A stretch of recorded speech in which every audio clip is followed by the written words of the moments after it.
Welcome to this State of the Collection video. This is part 2. I am Alvin, aka the Theorist. So this is a continued look at my collection, which includes almost 50 watches. We've done Japan, and now we're moving on to China. If you're new to the channel, I unbox and review my own watches, with the odd horological opinion here and there.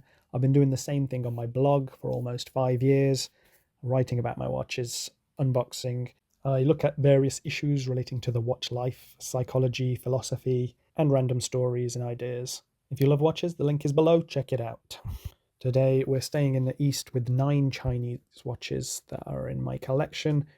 We'll go in chronological order. And just for context, by the time I bought my first Chinese watch, I already had a bunch of Seikos, a couple of Orients, and a couple of Swiss watches as well, entry-level premium, I guess. So the disease was well set in, and I was well on my way on my watch journey. I found it very interesting and enlightening. The Chinese watch industry offers much for us to put on our wrists and many thoughts for us to ponder. Go ahead and drop a comment if you have any questions about any of the watches or my collection in general. Like and subscribe to see more of the same kind of thing. Let's get into it. The Sugess Moon Phase Master. Once upon a time, there was a man who had no Chinese watches in his collection. There was overwhelming negative sentiment towards these timepieces. The man, being the man he was, did not care about these things and wanted to see for himself. So one day, he bought a Sugess and realized that all the negative talk was bullshit. I chose this as my first Chinese watch because it had a lot going on. So I saw it as a good way to test the quality of the watch. It's running a Seagull ST 1908 movement with the moon phase and chronograph. So there's a lot going on there. Despite it being a bit chunky for a proper dress watch, it's very nicely designed with delicate details. And one of the concerns with some of these watches is that the detail and attention to detail in terms of quality, writing and spelling being off, things being a bit wonky, is a legit concern. Nowadays less so though. The display caseback is very cool and the movement looks great. It's one of the defining features of these Sugess chronographs that they look great, and it's a nice way to learn about mechanical watches. This is hand-wound mechanical, as are many of the Seagull movements and the Sugess watches. I've always been a fan of skeleton watches, and actually one of the first watches I spent some real money on was a Tissot skillet, which we'll see hopefully in the next video. I didn't realise actually how cool it would be until I got my hands on this Sugess and ogled that case back for a while, and then I googled it as well, googled what the bits were. Obviously websites like Hodinkee and others helped with that too. So this watch then is proof that Chinese watches are decent. They're pretty much all right, in my opinion. Almost 5 years later, and it's working well. I haven't had any issues. I'm very glad this watch came to me, because not only did it show me that Chinese watches are reliable, it opened the sector up to me, and it proved that you can buy a bunch of watches and not burn your wallet to ash while doing so. Right, a side note here. Chinese watch brand naming convention. Sugess, at least, is an original creation, it seems. It sounds like they thought about it. I'm not sure what the inspiration is, but it could be the Seagull movements, or it could be Shenzhen, the city in which Sugess Timepiece Development Company is based in China. But some of these names, they aren't as considered. Some of them, it looks like somebody's just bashed their hand onto the keyboard and gone, yep, that'll do. So the Sugess came to me in August 2020, and this Lobinni Hangzhou 5000A, which is the movement name, but my nickname for it is the Low Hang. I didn't realise there was such a gap. This came to me in January 2022. It was a busy time in my life, and in that time I didn't buy any Seikos either. The difference is that prices were going up with Seiko and not for the Chinese watches. This came when I was just browsing AliExpress, keen to waste money, or at least just find something decent, and I did find this great deal. Even if the dial was a bit plain, the other side makes up for it. If it had an enamel dial, it would be amazing. The movement's the treat, the Hangzhou 5000A. After I discovered this, a bunch of micro brands picked it up. Baltic were the first, I think, or the first I heard of, and they nailed it with their use of it. This is an easy watch to wear. I've put a new strap on it recently, and it's just a nice dress watch or a casual watch if you're wearing smart casual clothes. And then you can take it off and show somebody. Ooh, look at this. It's quite chill, but the party's in the back. It's always there if you want cheering up. Right, the problem with this one is what I touched on earlier, is the name. I have always had an issue with this name, and it's something that does bother me about the watch. I did a blog post ranting about this. It's trying to be something else. Lobinni Interlaken does not have anything to do with this watch, even if the brand, as part of Foshan Junshen Clock and Watch Co., based in Foshan, China, and established in 2017, claims to have heritage that dates back to 1963 in Interlaken, Switzerland. it's just unnecessary and a bit silly. And you see their promos and their adverts, and it's just a bit cringe. Just take a leaf out of Maison Celadon's book, Made in China with Pride. Come on, lads. There's no need for this anymore.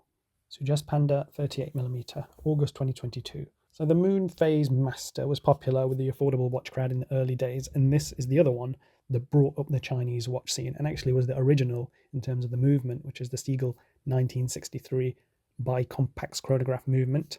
And then, I don't know when, in the last couple of decades, somebody had the marvelous idea of bringing it up to date in the Panda configuration, and this has been really popular from what I've seen online and sales on AliExpress. However, this one has not had much wrist time ever, really, because I just don't like the proportions that much. I think they're off. I think the dial's too cramped and the lugs are too long, and then it sits too squat, it's too thick. So it really doesn't get worn. I was going to sell it, but then I didn't bother.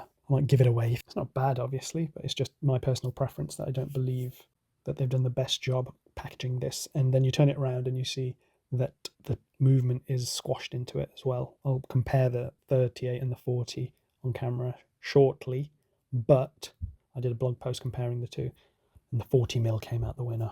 Onwards, but not upwards, actually. Lobinni Fat Boy, August 22. I bought this one at the same time as the Panda 38. I don't know what it's called. I call it the Lobinni Fat Boy. I think I was just keen to get others and have a look at what kind of watches were being produced, and this one was there, and it was reasonably cheap, and it was manual wind. The movement looked decent until I unpackaged it. I like the dial, but the size is a bit massive. The movement has some odd markings on it. It looks like permanent marker, but otherwise it's quite a cool looking movement, and the hand wind, and it works totally fine. But yeah, unfortunate. The size is too much for me, and then this odd detail that seems an error. I was going to get a refund, but I forgot.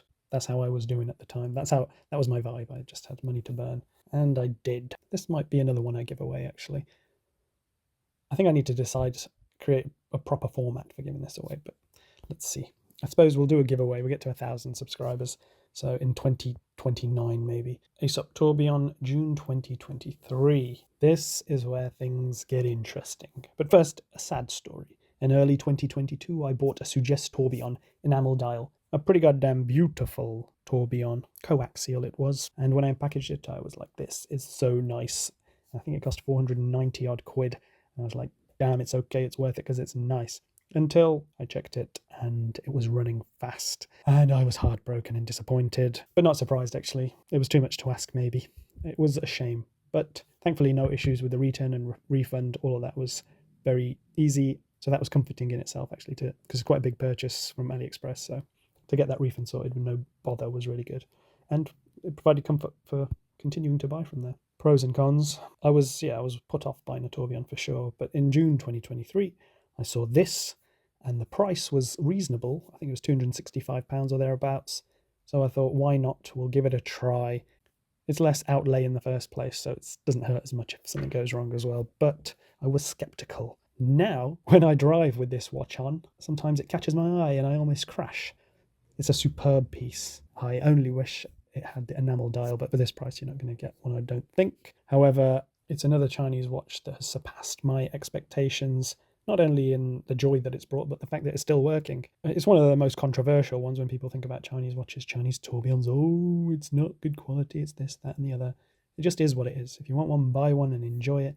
If you don't, then shut up and go and spend 10 grand on a Swiss one and then love that until it breaks, because it probably will. Anyway, this came on a brown strap, which is a bit ugly.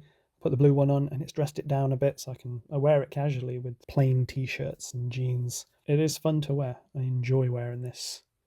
It is a bit noisy, but it doesn't really bother me too much. You just notice it and then you end up staring at it for a bit. That's the only problem with it. I'm considering another tourbillon now, so trying a coaxial again instead of a flying, which is this arrangement. I really thought this would have conked out by now, and part of me wishes it had, so then it wouldn't be encouraging me to buy another one. Oh, it's Aesop. It's pronounced Aesop. It is the Aesop tourbillon. Aesop, again, if we think about the name, a Greek storyteller and fabulist. It's a half-decent name. There's nothing wrong with that. It's based on a storyteller, watches tell stories, etc., etc. Time tellers, storytellers. I don't know what the link is, but it's not bad. Sugess Panda 40mm, July 2023. Right, so I wasn't looking to buy this one, but as I mentioned previously, I'm glad that I did. It corrects what the 38mm gets wrong in terms of proportions, and the way the dial fits together is really nicely done. I picked this one up pre-owned on eBay for a very reasonable price, and it looks great on the rubber strap that it came with. I've had a few compliments on this as well. I think it's a very polished package overall. It looks much more expensive than it is. My only issue with this watch is that the lugs are really long, and if it wasn't for this strap, you would really notice them, and it would really probably be unwearable on a thin strap. So on the flip side, this case size can do the seagull movement justice. There's a bigger window, and it just looks great in there. It's all good.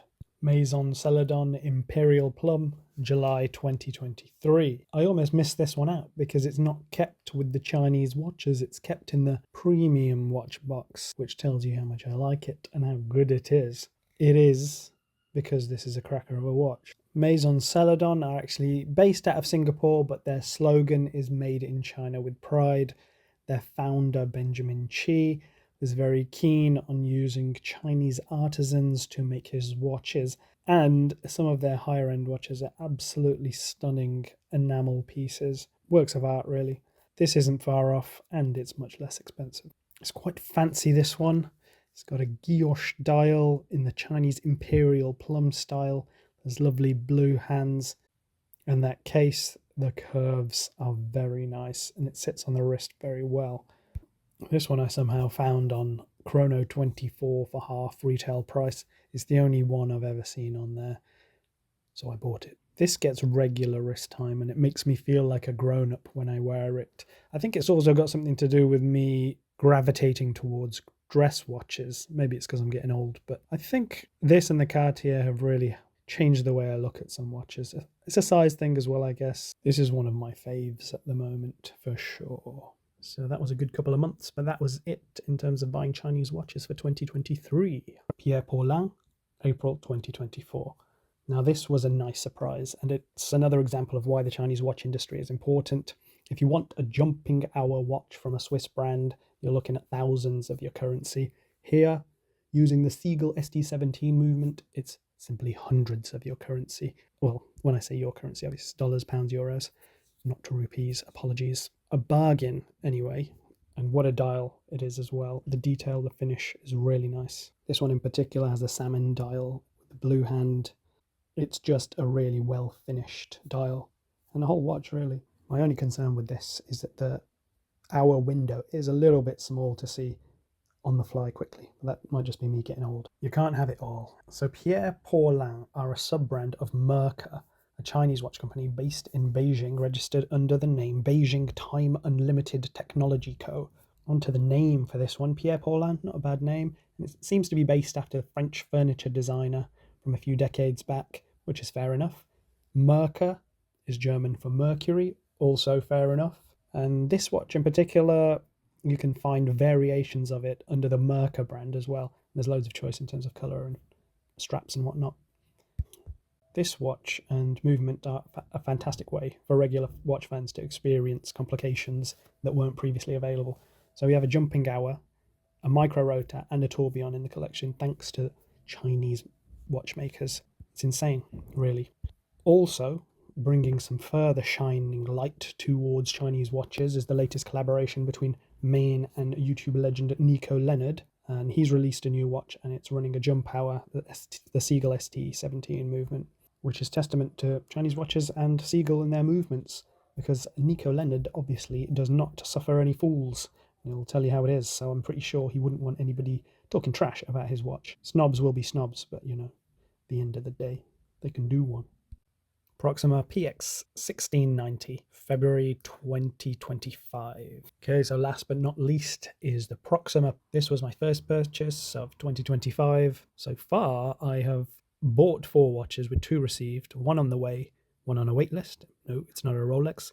I have to stick to my sensible and reasonable mantra for this year. Let's start with the name. Proxima is a good brand name for a watch. And it's the best I've heard recently, the best of any Chinese brand for sure. I wish I'd thought of it. I would have started my own watch brand.